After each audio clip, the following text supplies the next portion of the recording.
ವಸ್ತುನಿಷ್ಠತೆ, ವಿಶ್ವಾಸಾರ್ಹತೆ, ನಿಖರತೆಗಾಗಿ ನೋಡ್ತಾ ಇರಿ ನ್ಯೂಸ್ ಪುತ್ತೂರು, ಜನಮನದ ಪ್ರತಿಧ್ವನಿ. ಶುಭ ಸಂಜೆ. ನಾನು ಶ್ರೀಮಾ. ಇಂದಿನ ಮುಖ್ಯಾಂಶಗಳು.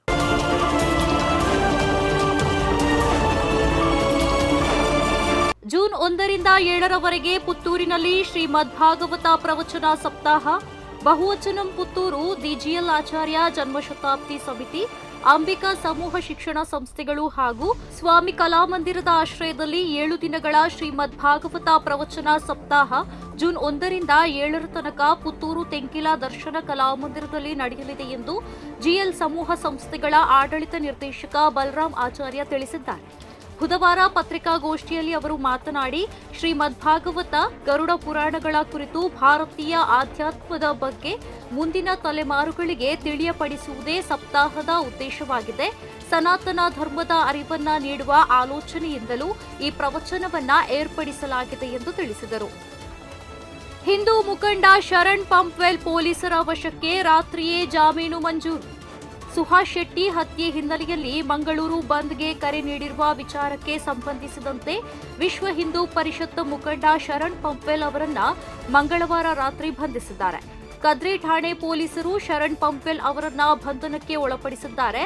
ರಾತ್ರಿಯೇ ಶರಣ್ ಪಂಪ್ವೆಲ್ಗೆ ಜಾಮೀನು ನೀಡಲಾಗಿದೆ ಎಂದು ತಿಳಿದುಬಂದಿದೆ. ಮಾತೃಶ್ರೀ ಕ್ರಿಯೇಷನ್ ಅರ್ಪಿಸುವ ವಿಭಿನ್ನ ಕಥಾಧಾರಿತ ಕಿರುಚಿತ್ರದ ಟ್ರೈಲರ್ ಬಿಡುಗಡೆ. ಮಾತೃಶ್ರೀ ಕ್ರಿಯೇಷನ್ ಅರ್ಪಿಸುವ ಚಲನಚಿತ್ರ ನಟ ಆರ್ಯನ್ ಇವರ ಸಹಕಾರದಲ್ಲಿ ಅಶ್ವಥ್ ಎನ್ ಪುತ್ತೂರು ಇವರ ಕತೆ, ಚಿತ್ರಕಥೆ, ಸಂಭಾಷಣೆಯಲ್ಲಿ ಮೂಡಿಬಂದ ವಿಭಿನ್ನ ಕಥಾಧಾರಿತವಾದ ಅಸ್ಮಿತಾ ಕಿರುಚಿತ್ರದ ಪೋಸ್ಟರ್ ಅನ್ನ ಅಭಿನಯ ಆರ್ಟ್ಸ್ ತಂಡದ ನಿರ್ದೇಶಕರಾದ ಜಿಲ್ಲಾ ಮತ್ತು ತಾಲೂಕು ರಾಜ್ಯೋತ್ಸವ ಪ್ರಶಸ್ತಿ ವಿಜೇತ ಕಲಾಚತುರ ಕೇಶವ ಮಚ್ಚಿಮಲೆ ಬಿಡುಗಡೆ ಮಾಡಿದ್ದು, ಇದೀಗ ಕನ್ನಡ, ತುಳು, ತೆಂಕಾಯಿ ಮಲೆ ಸಿನಿಮಾದ ಖ್ಯಾತ ನಿರ್ದೇಶಕರಾದ ರವಿಚಂದ್ರ ಮುಂಡೂರು ಟ್ರೈಲರ್ ಅನ್ನ ಬಿಡುಗಡೆ ಮಾಡಿದ್ದಾರೆ. ಅಬ್ದುಲ್ ರಹಿಮಾನ್ ಹತ್ಯೆ ಪ್ರಕರಣದಲ್ಲಿ 15 ಮಂದಿಯ ವಿರುದ್ಧ ಪ್ರಕರಣ ದಾಖಲು. ಕೊಲೆ ಮಾಡಿದವರಲ್ಲಿ ಸ್ಥಳೀಯ 2 ಪರಿಚಯಸ್ಥರು ಎಂದು ಮಾಹಿತಿ.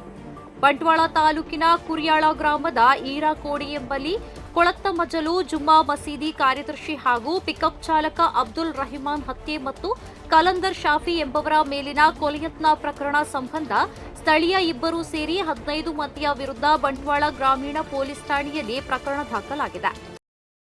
ಪ್ರತಿದಿನದ ಸುದ್ದಿಗಳಿಗಾಗಿ ನೋಡ್ತಾ ಇರಿ ನ್ಯೂಸ್ ಪುತ್ತೂರು, ಜನಮನದ ಪ್ರತಿಧ್ವನಿ.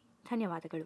ವಸ್ತುನಿಷ್ಠತೆ, ವಿಶ್ವಾಸಾರ್ಹತೆ, ನಿಖರತೆಗಾಗಿ ನೋಡ್ತಾ ಇರಿ ನ್ಯೂಸ್ ಪುತ್ತೂರು, ಜನಮನದ ಪ್ರತಿಧ್ವನಿ.